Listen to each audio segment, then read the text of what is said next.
We're driving up, so we didn't see it until just now, that you're asking the congressional delegation to please channel some more vaccine down here.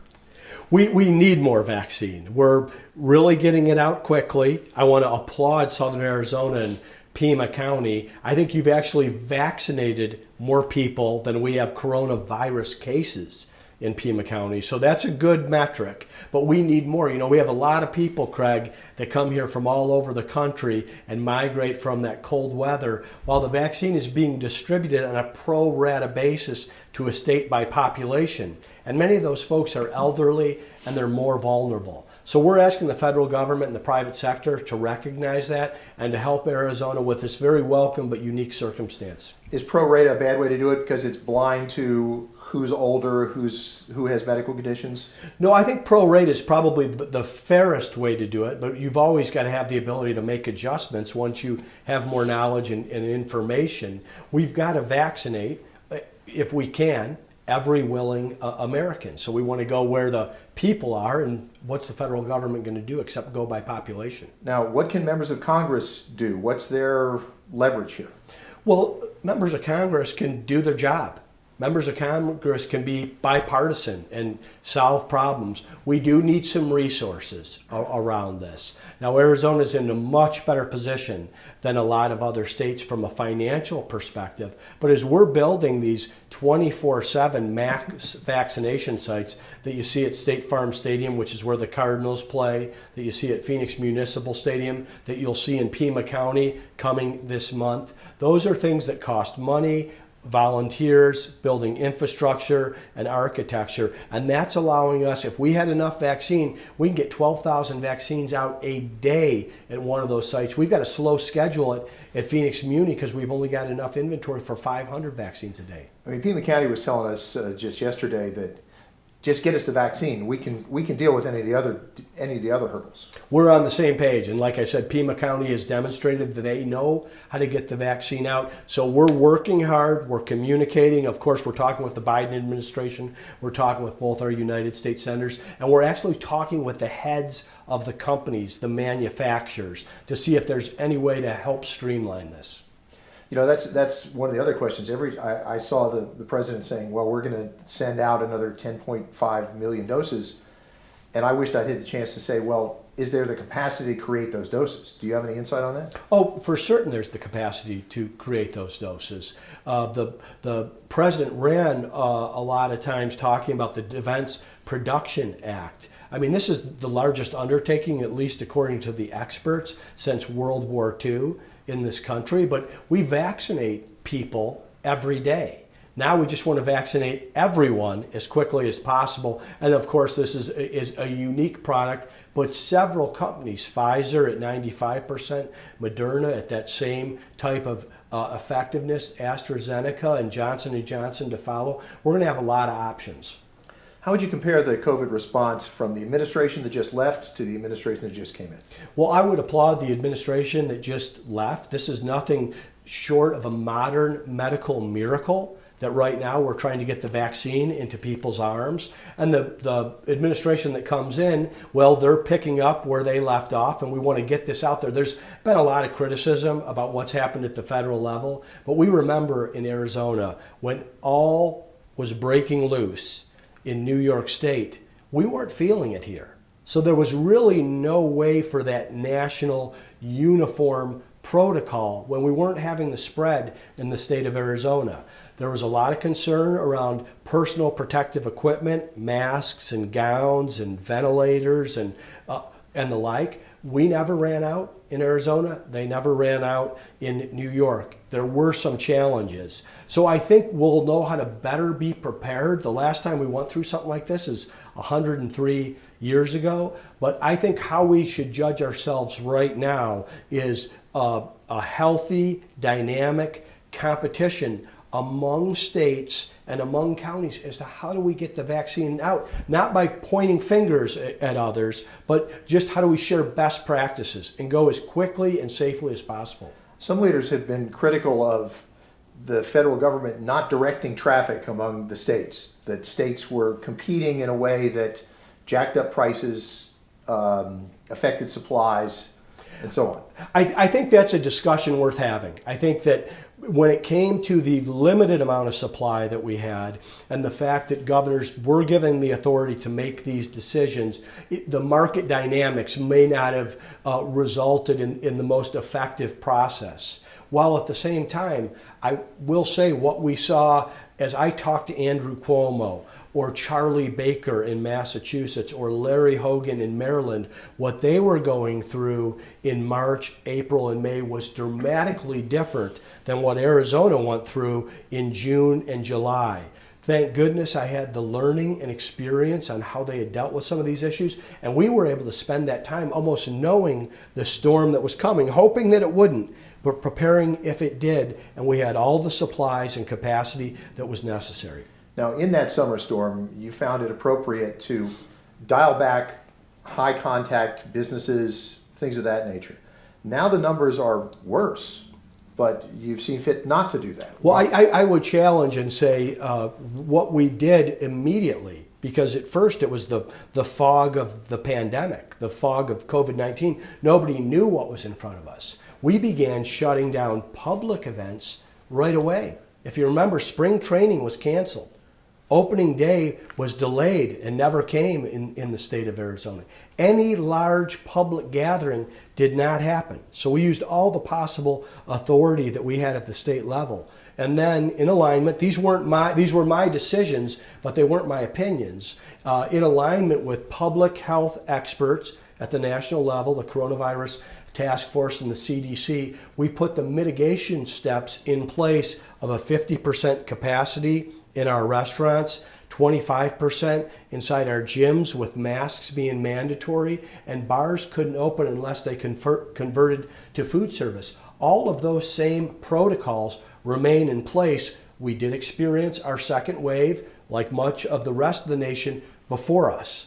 Now, we can't let our guard down right now because nobody knows what's next. This virus is vicious and it's unpredictable, and these variants are now in our country and in our state that make transmission more rapid.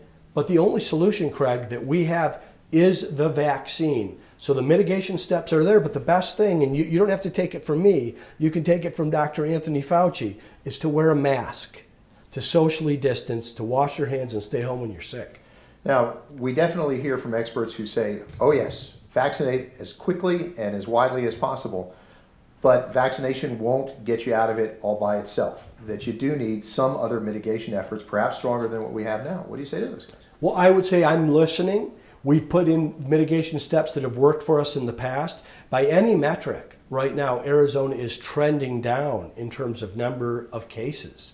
In terms of our transmission, it's the lowest it's been in some time. Our hospital capacity is expanding. Our ICU capacity is expanding. We've had more ventilators available today than we've had in months and months. So this is a good thing, but we don't know what's around the corner. That's always the concern. So it's a combination of having the proper and targeted mitigation steps in place, and then it is about the vaccines. Now, I still see articles widely disseminated that basically point to Arizona as a poster child for a bad hotspot.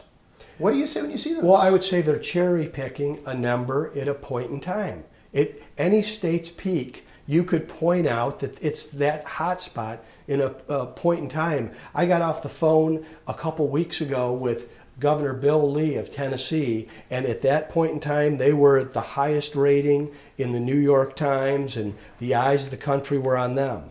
Well, 3 weeks later, it was on Arizona. I don't know where it is today, but it's certainly not here. Now, what can you do? What should you do at this point?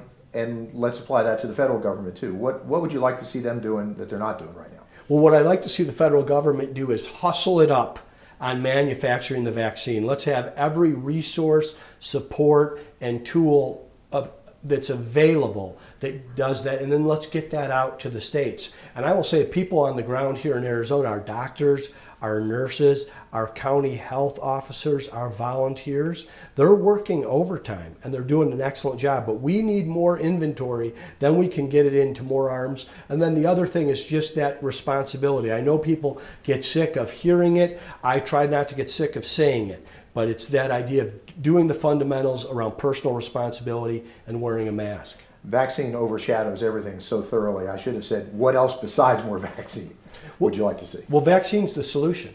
Vaccine is the solution that gets us back to normal. Now, the resources that we can have from Congress in terms to address this, people that have been displaced throughout this pandemic or remain displaced, of course, are small business owners. More of an amplified, unified message around getting kids back inside schools is important. Those are all things where we have the opportunity to be on the same page and there's consensus. We should be speaking with one voice.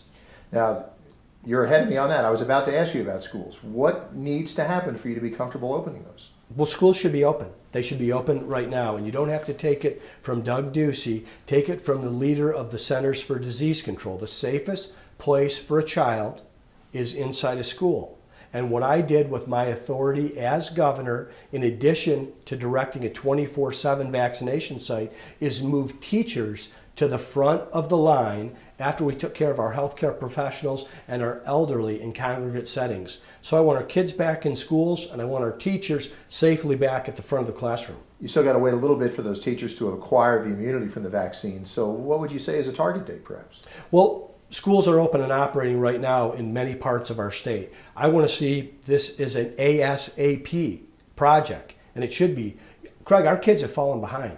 There's a lot of kids that don't have Wi-Fi, they don't have multiple computers or screens in their house, they may not have any computer. They can't distance learn. This is a problem that falls squarely down economic and racial lines. There was an achievement gap in this country and this state before the pandemic. It's only widened. It's time to focus on these kids, get the dollars to follow the children, and we got to catch these kids back up. Once kids go back to school, what other parts of the society does that unlock?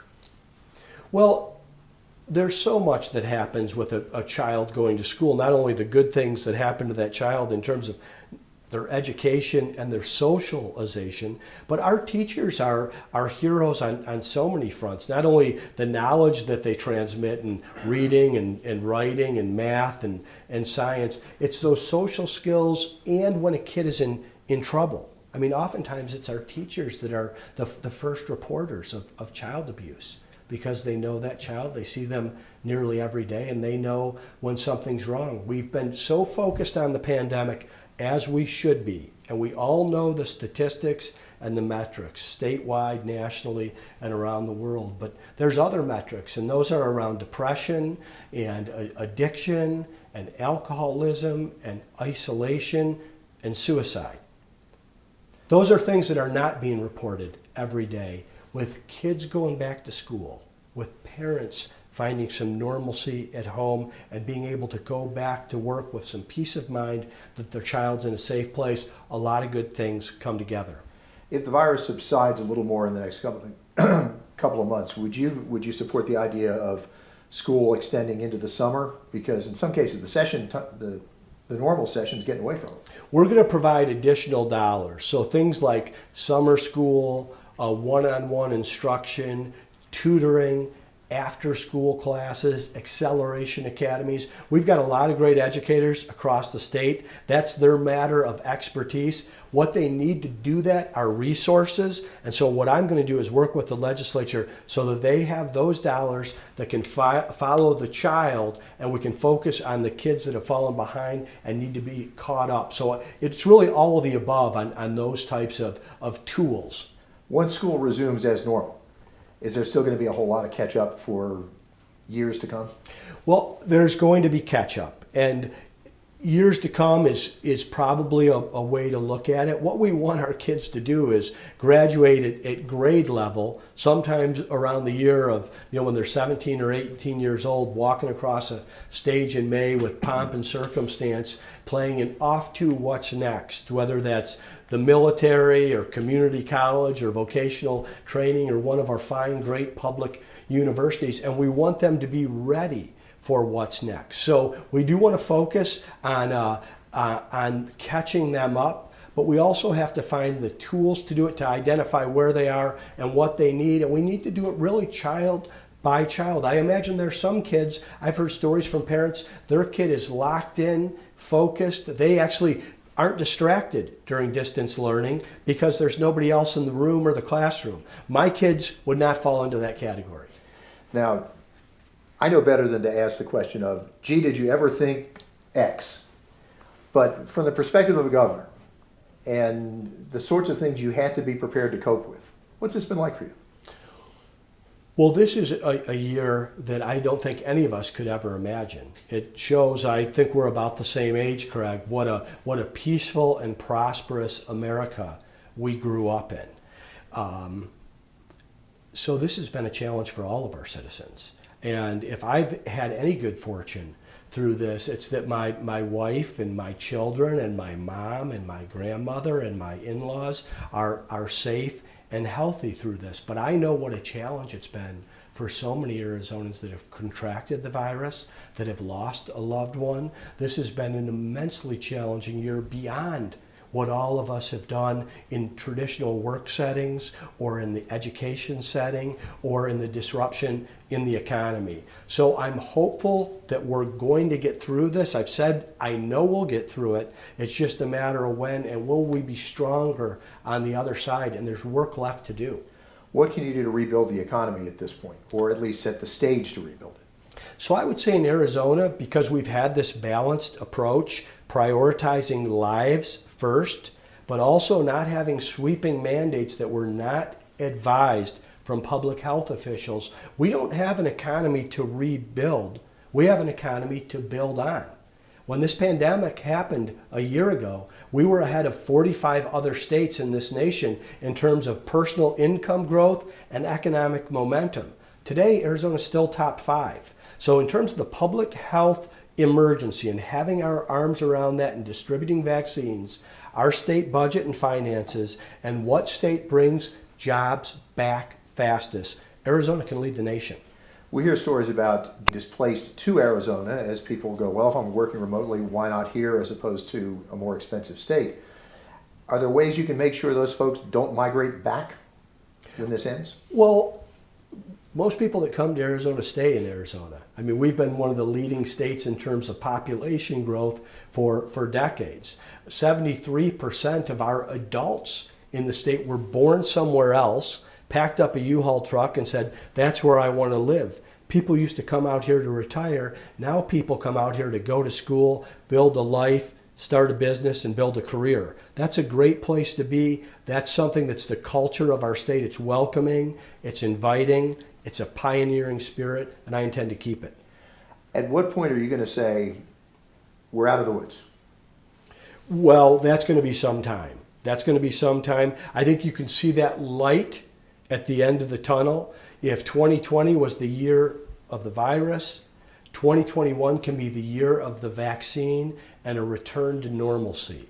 But we are going to have sometime this month, I think we'll be able to announce 1 million Arizonans that have had the vaccination distributed. We've got 7.2 million Arizonans, and we need to get them vaccinated twice. So some people are saying late spring, others are saying sometime this summer. What I want to do is, like I said, have that healthy, collegial competition among states to share best ideas and then get this vaccine in people's arms. And that's when we can look back and say, it's going to be back to normal to the best of our ability going forward. I think this is going to change everyone to a certain degree, and we won't take some of the things that we've had before, the ability to gather, the ability to plan out ahead, the ability to visit our loved ones in long-term care facilities. I don't think we'll ever take that for granted again in our lifetime. Do you think some of those changes will end up being permanent? Well, it depends on the change. I think in terms of, now I never missed in-person meetings so much in my life. I thought there were too many, convention of governors and getting together. Now I miss seeing my peers and sharing the good ideas that don't necessarily come across on Zoom. So I think there are some things we know how to work this technology better that maybe allows us to communicate when necessary in an emergency. We're able to have things like telehealth and telemedicine, which I think will be a real benefit. And when somebody's just got the flu or a common cold, allows them to get whatever they need or diagnosis or antibiotic without going and sitting in a doctor's office. So I think there will be some silver linings that we'll find as we come out of this. But there's been a heavy price to pay for the pandemic. And I think the focus should be on staying vigilant and getting through it. And then we can talk about what the learnings were that can make us a better country and a better state going forward. Looking back with the benefit of hindsight, anything you do different? Well, I don't think I have the benefit of hindsight yet because we're still in the middle of the fight. I mean, the virus is here as much as it's ever been since January 27th. The only difference is that we have a solution. We do have a silver bullet.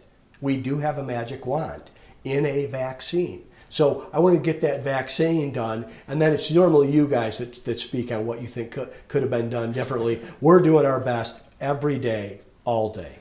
What do you want people to keep in mind as they struggle to get signed up for the vaccine, get in there once, get in there twice, get their group called to get the shot? Well, I think everybody knows what I want them to remember. It's the same thing I've said 1,000 times around wearing a mask, washing your hands, staying physically distanced, staying home when you're sick. But we also heard the complaints around signing up for the vaccine. So we've improved it. We've retooled the website now several times. It will be in Spanish very soon, and it's becoming much more customer and consumer friendly, not only on the initial vaccine, but on the follow-up appointment. So please keep the input coming.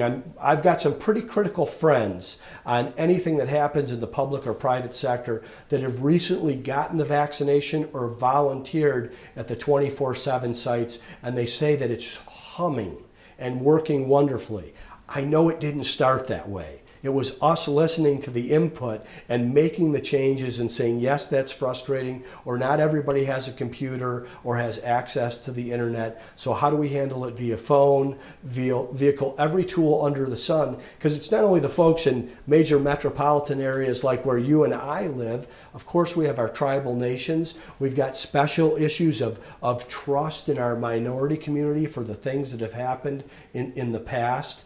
And we've got our rural areas. And, you know, the Pfizer vaccine needs to be kept at 100 degrees below 0 Celsius. The good news is Moderna, Johnson & Johnson, AstraZeneca provide more latitude. So it's making sure we get the right vaccine to the right place so none of it is expired. You mentioned as we were just starting out that you get some pretty exciting phone calls. What do they tell you? Well, you hear everything under the sun. I mean, I think the people that are upset are the ones that you need to hear. You need to listen to. Before I did this, I ran a company called Cold Stone Creamery. It started right here in Arizona. I was chief executive. I handled customer complaints till we got to 200 stores. We eventually built it to 1,400 stores. I listened to those complaints. I did what was right for the customer, and I called the store and worked with the team to make sure that they didn't happen again. I bring the same attitude to state government. I'm here to solve problems. And when there's an issue that's going on with a website or distribution, this is a problem to be fixed. I'm fortunate that I have a lot of smart people around me and resources at the state level, so you listen. Sometimes you bite your tongue and you find out what the facts are and you fix it. Well, now you're dealing with another important frozen product. So. Yes, this is a much more important, this is a life-giving frozen product. That was a great product. It made people happy. We called it a 10-minute vacation. But this is a product that is life-giving, and it's as I said earlier, it's a modern medical miracle that we have it. Now let us distribute it quickly, with purpose, and to the people that need it most. You know, I think that's probably going to do it, particularly within all the boiling down that's going to have to happen. Thanks for being generous with your time.